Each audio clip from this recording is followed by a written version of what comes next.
Universidad Privada San Juan Bautista. Facultad de Ciencias de la Salud, Escuela Profesional de Psicología, Grupo número 2. En esta oportunidad vamos a hablar sobre la conciencia, sus niveles, desarrollo, factores y patologías. ¿Qué es la conciencia? La conciencia es un estado fisiológico del sistema nervioso que varía según el dominio temporal y espacial de sus operaciones neuronales, permitiendo finalmente la aparición de conductas complejas. Niveles de la conciencia. Tradicionalmente se habla de 4 niveles de alteración de la conciencia esquematizadas en la palabra ALEC. La A va a representar la alerta o vigilia. La L va a representar al estado letárgico o somnolencia. La E va a representar el estado estuporoso o estupor. Y C va a representar el estado comatoso o coma. En el estado de alerta o vigilia, la persona se encuentra orientada y responde bien a los estímulos verbales y sensitivos. El estado letárgico es un estado de somnolencia y confusión, donde a la persona le cuesta pensar con fluidez, aunque sale de su estado al estimularle verbal o sensitivamente. En el estado estuporoso, la persona atiende momentáneamente a estímulos vigorosos, volviendo a su estado cuando éste cesa. Sus respuestas verbales son lentas e incoherentes. En el estado de coma, la sensibilidad y la motilidad están disminuidas al máximo y solo hay respuestas verbales incomprensibles ante estímulos muy enérgicos. En los estados más profundos no hay respuesta al dolor y están suprimidos los reflejos corneal, pupilar faríngeo y osteotendinoso. Desarrollo de la conciencia. El desarrollo de la conciencia se da gradualmente empezando desde la niñez hacia adelante, pero, asimismo, se presentan algunas dificultades durante las interacciones experienciales del menor. Un ejemplo de ello sería el caso de hijos de familias disfuncionales, quienes pueden no haber adquirido la capacidad autorreflexiva, aun en el caso de tener un funcionamiento cerebral absolutamente normal. La psicología divide el proceso del desarrollo de la conciencia en las siguientes etapas. 1. Conciencia despierta. Se da antes de que el niño cumpla 1 año de edad, donde experimenta sus primeras reacciones a los estímulos ambientales, lo cual se denomina como sus manifestaciones iniciales de la conciencia, lo que le va a servir para poder desenvolverse y elegir las situaciones que satisfagan sus necesidades. 2. Psicología objetiva. Esta etapa se da de 1 a 3 años, donde la conciencia se desarrolla de forma más intensa y empieza a coleccionar las impresiones del ambiente y empieza a relacionarse con los objetos, donde desarrolla ideas más intensas hacia el mundo, y sus capacidades motoras con el desarrollo del habla empiezan a ayudar en ese proceso. De este modo, este proceso del lenguaje ayuda con el desarrollo mental en el que el niño empezará a generalizar y a notar objetos de distracción y abstracción. 3. Conciencia individual. Se da a partir de los 3 a 9 años. En esta etapa, el niño es capaz de separar su personalidad del mundo exterior. Sus procesos de desarrollo, como el cognitivo o del habla, continúan y empieza a desarrollar la conciencia de su propio yo, lo cual es la fase más importante. 4. Conciencia colectiva. Se da a partir de los 9 a 16 años de edad. El adolescente adquiere información más clara de sí mismo, de su ambiente y de las peculiaridades de las relaciones colectivas. Empieza a ver los conocimientos pasados y a compararlos con los presentes, lo cual será importante en su desarrollo de conciencia social. 5. Conciencia reflexiva. Se da a partir de los 20 años hacia adelante. Es la etapa más razonante. surge la introspección, examinación y autoobservación de los propios pensamientos y creencias.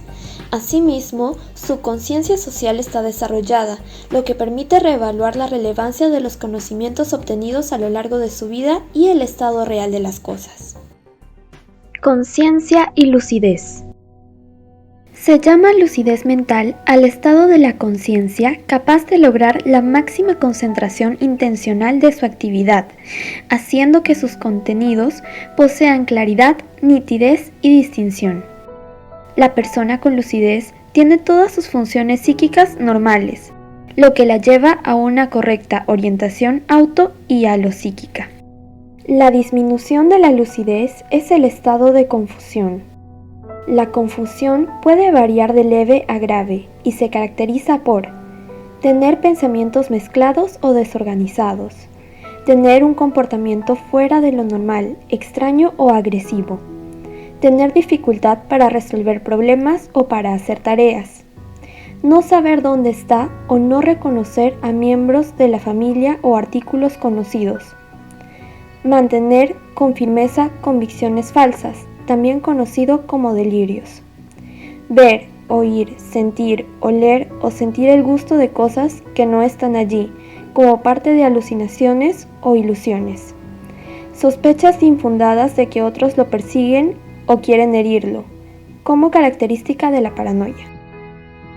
Factores biológicos de la conciencia. Para hablar sobre los factores biológicos de la conciencia, nos basaremos en el modelo neurofuncional de la conciencia.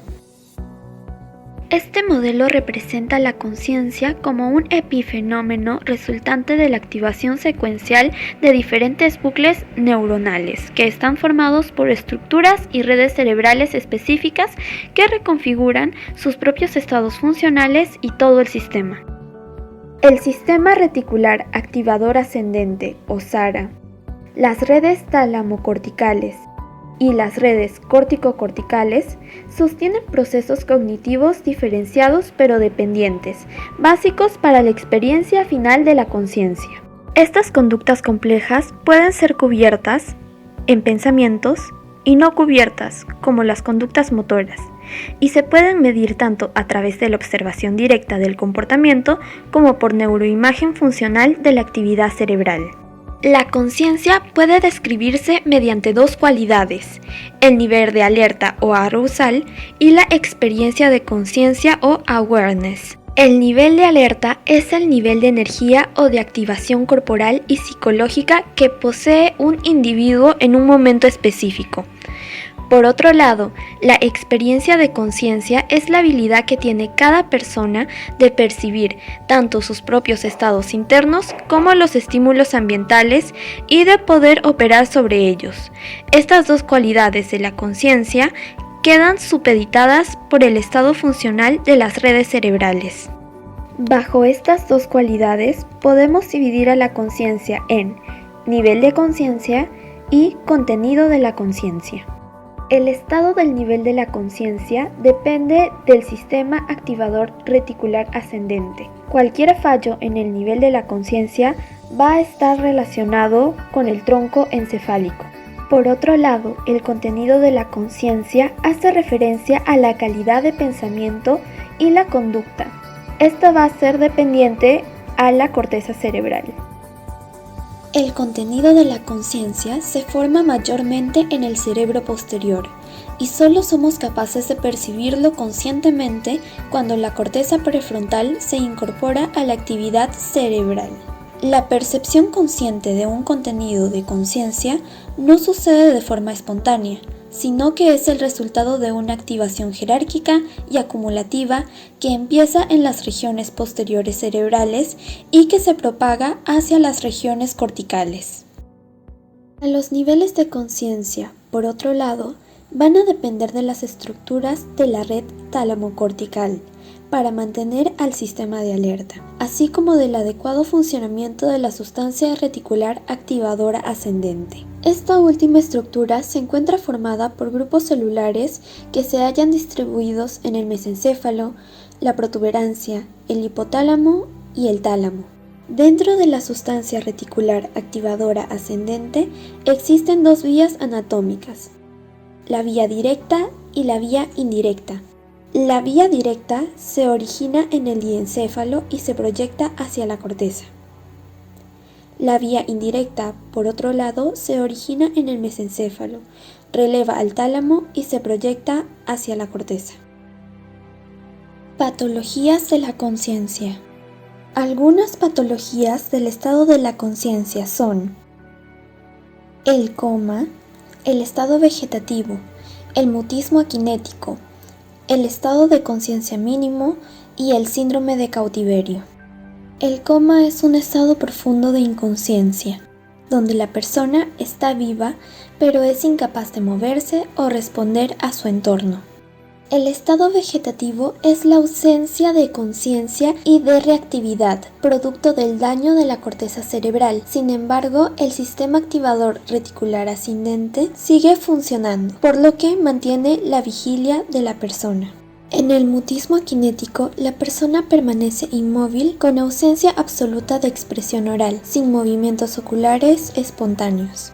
El estado de conciencia mínimo es cuando la persona tiene conciencia de sí misma y de su entorno a pesar del daño cerebral. Regularmente tuvieron inicio en el coma o el estado vegetativo, proyectándose como una recuperación progresiva pero limitada de conciencia. El síndrome de cautiverio es causado por infartos bulboprotuberenciales ventrales que originan diplegia facial, parálisis de los nervios craneales inferiores y cuadriparesia. La persona no se mueve, solo moviliza los ojos.